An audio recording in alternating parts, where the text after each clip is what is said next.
please raise their hand. A crucial vote at the UN Security Council on Monday laid bare the friction between the U.S. and its ally Israel over the war in Gaza. Previously, the United States had vetoed 3 Security Council resolutions over the fighting in Gaza as Israel pressed its offensive against Hamas militants in the Palestinian enclave.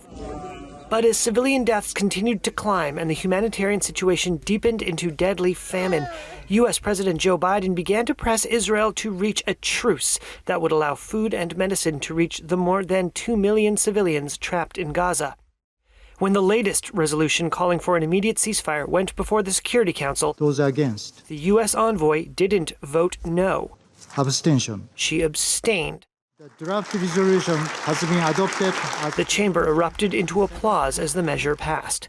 The reverberations were immediate.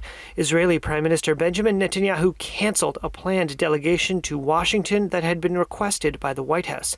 A statement from his office read, quote, "In light of the change in the American position, Prime Minister Netanyahu decided the delegation would not leave."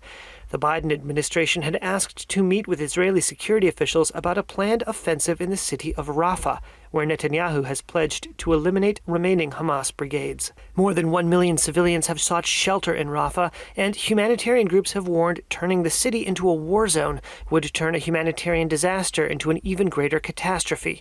White House spokesperson John Kirby called the cancellation disappointing, but added that senior U.S. officials would still meet for separate talks with Israeli Defense Minister Yoav Gallant, who is currently in Washington.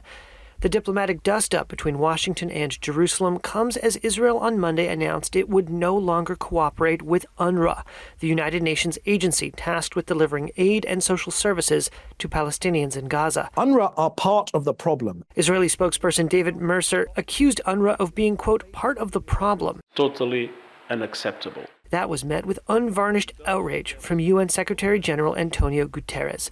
Speaking in Amman, Jordan, on Monday, he said blocking UNRWA risked exacerbating what he called, quote, dramatic starvation.